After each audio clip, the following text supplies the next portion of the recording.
Doutor, todos os Perfeito, indícios, é possível já nesse momento cravar que realmente ele é o autor único desse caso? Pode ter tido ajuda de alguém ou ter alguém montado uma cena de possível assassinato seguido de suicídio para se isentar da culpa?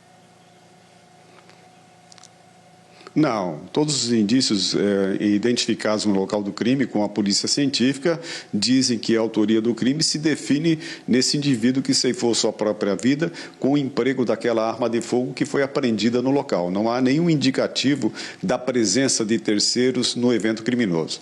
Ô Bate, vou pedir licença para o doutor Dirceu, para a gente passar o ponto também para o doutor Rafaelo, para que ele escutar você, caso tu queira fazer alguma pergunta, porque além do que aconteceu hoje, doutor Rafaelo, em coletiva, o senhor chegou a afirmar também que esse indivíduo, ele teve um caso anterior também de agressão, né? Na realidade, o que nós percebemos é que a personalidade dele já era agressiva, por conta do histórico em relação à família anterior, ou seja, havia passagens pela Delegacia da Mulher de Joinville, portanto, uma personalidade voltada à prática de atos violentos no âmbito familiar e doméstico.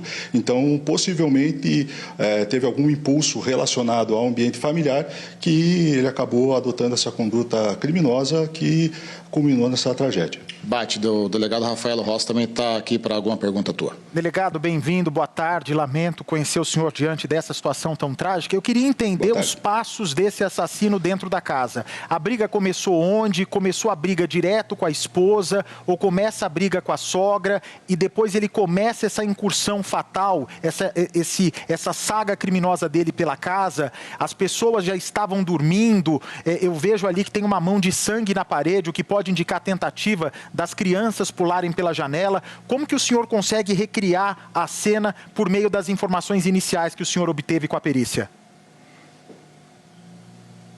Bom, Bate, o que nós temos até o momento são relatos superficiais dos vizinhos e do irmão que esteve no local.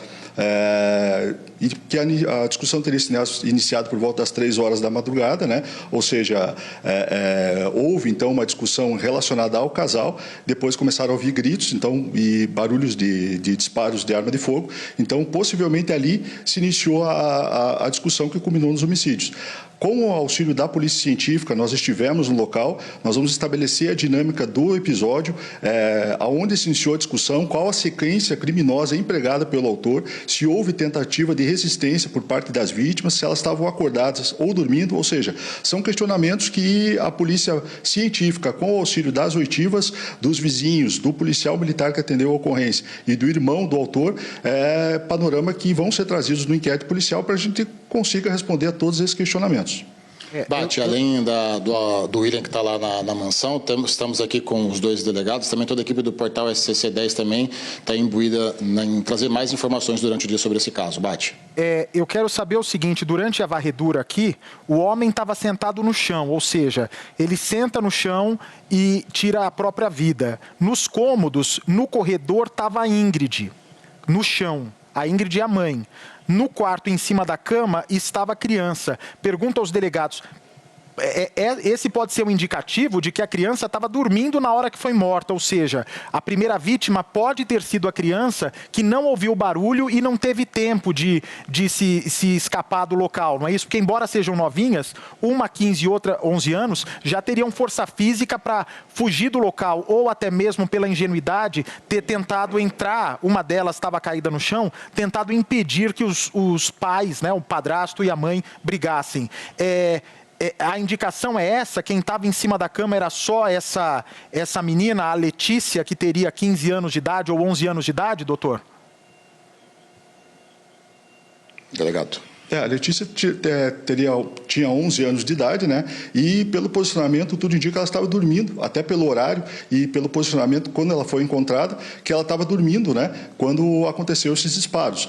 O que dá para perceber é que a discussão inicial acabou evoluindo, ele possivelmente atingiu a companheira em primeiro lugar e depois foi fazendo uma sequência criminosa conforme os cômodos em que os demais familiares estavam, né? Mas tudo isso vai ser apurado na dinâmica dos laudos periciais e da investigação policial, policial, sobretudo para entender, inclusive, se houve lesões de defesa, por exemplo, em relação ao adolescente de 15 anos, né? E nós temos ainda a sogra, que sobreviveu, ela está no centro cirúrgico aqui no Hospital São José, em Joinville. O estado é grave, mas nós temos a expectativa de que, talvez, em ela sobrevivendo, e Deus assim queira, que a gente consiga também algum tipo de informação mais precisa, porque ela estava no ambiente no momento dos fatos.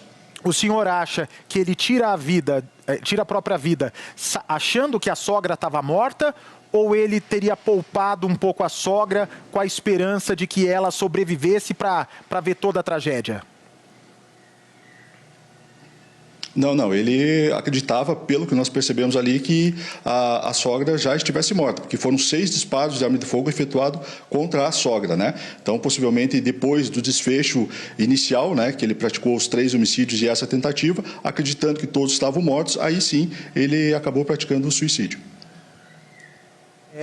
O senhor sabe onde os tiros pegaram nessa sogra, para a gente saber o tamanho da gravidade, doutor?